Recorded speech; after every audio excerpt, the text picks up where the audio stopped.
Is there panic for USC? Because technically, all you did was lose to Notre Dame. If you were a 12-1 Pac-12 champ with wins against the teams that are on your schedule, you're still a college football playoff contender. Think they get there? No. No, I do not. I know we'll get to the poll assassin segment in a little bit, or top 25 tomorrow segment in a little bit, but I mean, this is sort of your worst fears about USC confirmed, right? We had questions. Can their defense get better? It's a little bit better than it was last year, certainly. It's not better enough. The improvements are not that good.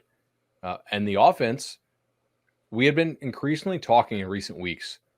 It doesn't look right. Okay. They're kind of running just like Caleb scramble around and do stuff. The plays don't look in sync. It's not like Caleb's hitting his third step, his fifth step, his seventh step, and the ball's out on time.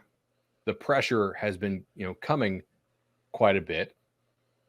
And look, I know that we're going to talk more USC than the Irish because Notre Dame already has 2 losses. But I mean, credit to the Irish for getting off the mat. Like they had played a really hard schedule in a row, couple kind of gut punch losses there. And that is how you do it. 11 tackles for loss, 6 sacks, 5 turnovers. I mean, the Irish offense tonight wasn't great.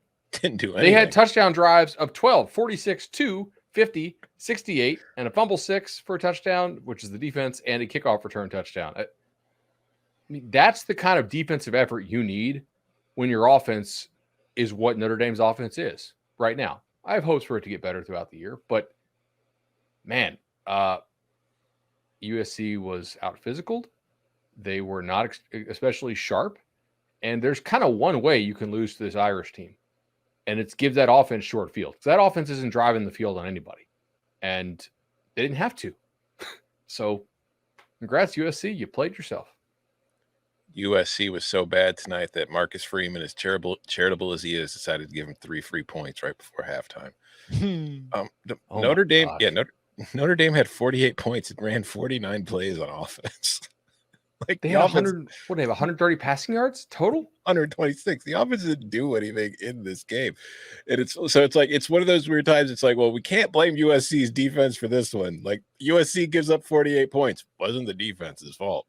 Although I will say the USC defense that was very good pass rush and getting pressure on opposing quarterbacks all season long, no sacks tonight, 1 tackle for loss. I guess they finally played a real offensive line. But yeah, this is on USC's offensive line and Caleb Williams. Like a lot of the time when you watch USC, it's hard to judge their offensive line because Caleb just kind of likes to hold on to the ball and goof around back there and wait for something to happen and then do something incredible. So it's like, is the offensive line not blocking or is Caleb just doing Caleb stuff? Tonight, Caleb didn't have any time to dance around and goof around and wait for stuff to develop because there were dudes in his face real quick and he panicked, man. Like the 3 interceptions he threw were straight up true freshman making his first road start kind of interceptions. Like, what in the world? You won the Heisman. What are you doing? You're going to be the number 1 pick in the draft. This is not the stuff you're supposed to be doing. So it was a terrible game by USC. Just like you said, but they didn't look prepared. They didn't look ready to play. They looked rattled. It was just, I mean, they threw the interception on the very first possession of the game, and I feel like they never actually recovered from that point on. They were just completely taken out of the game.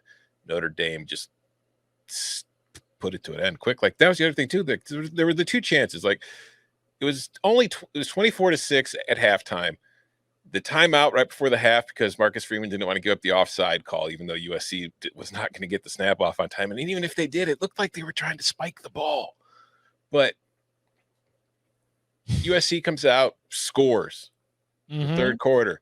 Cuts it to 24-14. You're thinking, because to that point, like again, Notre Dame's offense wasn't doing a damn thing, and then and Notre Dame had gone 3 and out to start the second half, and then USC gets the ball, goes and scores. You're like, we've seen this movie before. But then Notre Dame puts together its best offensive drive of the game, scores a touchdown, reestablishes itself. Then USC again scores, cuts it to a 2-score game. You're like, uh-oh.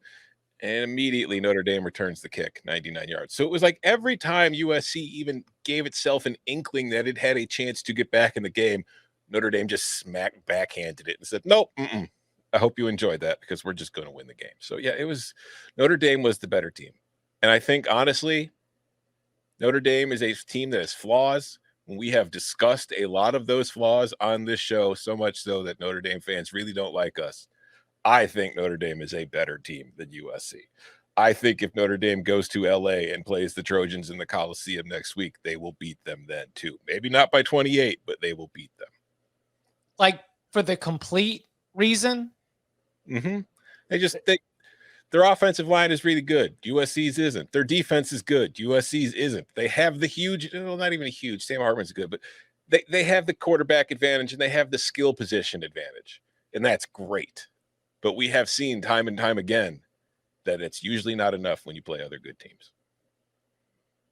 Yeah, I tend to agree. Like after watching that, look, you can tell me that turnovers are fluky, and to a certain extent they are, for sure. But pass rush isn't, right? That was real. But Notre Dame's defense has shown up pretty much every game this year. We have like maybe 25 minutes of that wasn't great against a really good play caller in Jeff Brom. I think this Irish defense is pretty bankable as one of the best defenses in the country. The offense is kind of trash, but look, they were better prepared, it looked like tonight. USC, it looked panicky from the opening gun. Caleb, to me, was playing like a guy who felt, maybe because he's at their practice and knows, or maybe just based on the prior five games, feels like he has to do everything, both to cover for the defense, but also maybe for the offense, right?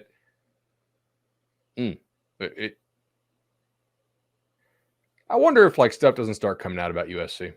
They're going to finish 8-4. Like behind the scenes type stuff. Like, oh, you won't believe, like, this is what like, I'm not saying that I know that there is stuff there. I haven't even heard whispers, but like the way that they play looks weird to me. A lot of media in that town, a lot of guys be going pro. I bet you we'll be sitting here in about a year, be like, wow, that's an interesting story. Like, do you think there was a lot of like NFL scouts there tonight? A lot of teams are going to have early first round picks. Do you think Caleb was just tanking his stock because he doesn't want to get drafted by the garbage teams that run the Bears? No. The Bears don't need a quarterback, Chip. Bears have a quarterback. I don't know if you noticed. He leads the NFL in touchdowns. Do those touchdowns lead to wins? Or yes. They just won last week. They did? Look at that. Yeah. All right. Caleb's done for the Heisman? No. Yes, because USC's going 8-4. So Caleb is done for the Heisman. Yeah. You'll spin you a little bit farther. On a site that's not our main betting sponsor, they update the Heisman odds in real time.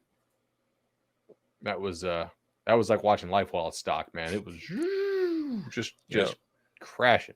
You know whose stock was skyrocketing? I got him at 22-1 last week. I think he's at about 10-1 this week.